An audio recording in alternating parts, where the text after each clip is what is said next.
3 black இருக்குது, அது எடுக்கணும்னாங்க. நான் ஒன்றுமே பண்ணலை, நான் வந்து சாப்பாட்டு மூலயமாவே சாப்பிட்டு சரியாயிடுச்சு அப்படின்னு. அதே மாதிரி இன்னொன்று வந்து என்ன சொன்னாங்கன்னா, இப்போ எங்கள் அம்மாவுக்கு அல்சர் இருக்கிறதுனால சில கஷாயம்லாம் வச்சு குடிக்க முடியாது. ஆனால் ஒரு சிலருக்கு இது யூஸ் ஆகுன்றதுனால நான் சொல்கிறேன். பூண்டு, இஞ்சி, லெமன் வந்து தோலோடு போட்டு நல்லா கொதிக்க வச்சு நம்ம வந்து இது இருக்கு இல்லையா, ஆப்பிள் சைடர் வினிகர், இந்த வெயிட் லாஸ்க்கெலாம் நிறைய பேர் ட்ரை பண்ணுவாங்க. வித் மதர்னு போட்டிருக்கும். அந்த ஆப்பிள் சைடர் வினிகர் அதையும் கொஞ்சம் சம அளவு கலந்துக்கணும். கலந்துட்டு இது குடிக்கும்போது எப்படியாப்பட்ட ஹார்ட்டில் வந்து பிளாக் இருந்ததுன்னா அதை ரிமூவ் பண்ணுறதுக்கான வைத்தியம்லாம் இருக்குது. அதே மாதிரி எங்கள் ரிலேட்டிவ்க்கு அப்படி இருந்ததா, அவங்க அதை வேற ஒருத்தவங்க சொல்லி அதை செஞ்சு அதுக்கப்புறமா வந்து பார்த்தப்ப ஒன்றுமே இல்லை அப்படின்ற மாதிரிலாம் நிறைய பேர் சொல்கிறாங்க. ஆனால் இதை நான் வந்து கொடுக்க முடியாது. இஞ்சி சாறோ இல்லை பூண்டோ இதெல்லாம் நான் கொடுக்கும்போது எங்கள் அம்மாவுக்கு ரொம்ப அல்சர் இருக்குது. அவங்களுக்கு ஒரு 15 வருஷத்துக்கு மேலே ஆகுது அல்சர் வந்து. அதுவும் அவங்களுக்கு வந்து பார்த்திங்கன்னா உணவு பையே வந்து ஓட்டையாயிடுச்சு.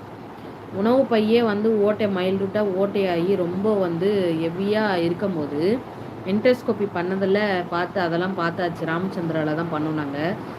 அவங்க தான் அங்கே தான் பார்ப்பாங்க. இதுக்கு முன்னாடி சுகருக்காக இருக்கட்டும், நார்மல் செக்கப்லாம் அங்கே தான் பார்த்துட்டு இருந்தாங்க.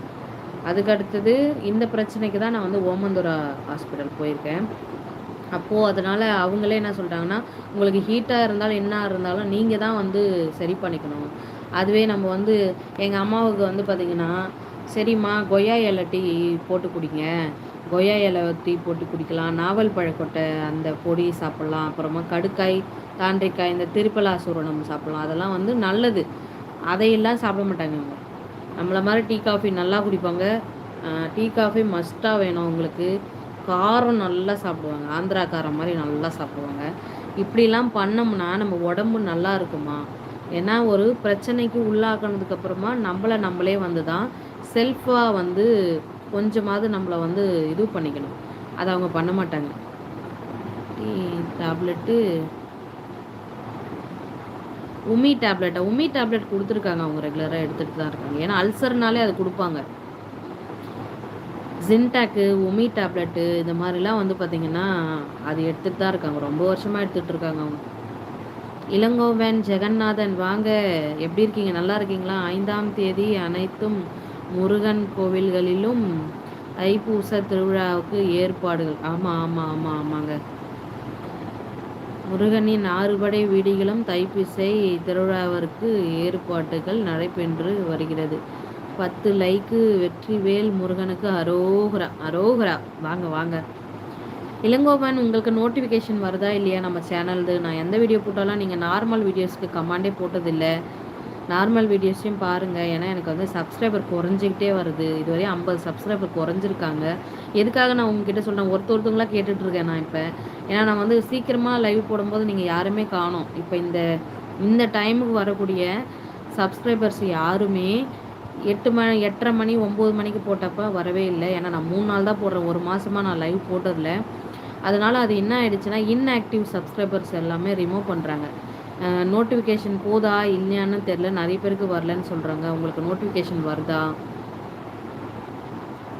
சிஸ்டர்?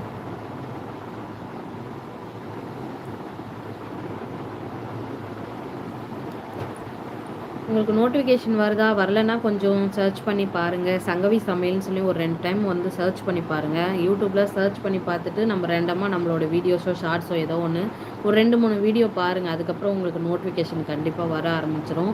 நோட்டிஃபிகேஷன் வராதவங்க தயவு செய்து சொல்கிறேன், 2 வருஷம் கடந்துட்டேன், எனக்கு கொஞ்சம் ஹெல்ப் பண்ணுங்கள். ஏன்னா என்னோடய சூழ்நிலை அப்படி இருக்குது. நான் ஏதாவது கண்டிப்பாக பண்ணியே ஆகணும். ஏன்னா என்னால் வேலைக்கு போக முடியாத ஒரு சுச்சுவேஷன். எனக்கு கொஞ்சம் சின்ன பாப்பா இருக்குது. அதே மாதிரி ஃபேமிலி சப்போர்ட்டுன்றது கிடையாது. நானே ஹஸ்பண்ட் தான். அதனால் குழந்தைங்களே எங்கே விட்டுட்டு போயிட்டு நான் வேலைக்கு போக முடியும்? அதுக்காக தான் நான் இதில் எதையாவது ஒன்று பண்ணணும் அப்படின்றது. இப்போ எல்லா சொந்தக்காருக்கு வர தெரிஞ்சுட்டு என்னை வந்து கோமாளி மாதிரி பார்க்குறாங்க. எப்படி சொல்கிறதுனா, ஏதோ ஒன்று பண்ணுது, மென்டல் போல் எல்லாத்தையும் வீடியோ போடுது அப்படின்ட்டு. அதே மாதிரி நம்ம 2-3 வீடியோவை எடுத்து வச்சு போட்டாலும் என்ன பண்ணுறாங்கன்னா, இவங்க டெய்லியுமே நான்வெஜ் சாப்பிட்றாங்க, இதுக்கெல்லாம் மட்டும் எப்படி வருது, அதுக்கெல்லாம் எப்படி வருது, நிறைய விஷயங்கள் இருக்குது. யூடியூப்பில் வீடியோ போடுறதுனால நிறைய கஷ்டங்கள் இருக்குது. அதையெல்லாம் கடந்து தான் நான் வீடியோ போடுறேன். இவங்கெல்லாம் முன்னாடி நான் தோற்றுருவணும்னு ரொம்ப பயமாக இருக்குது.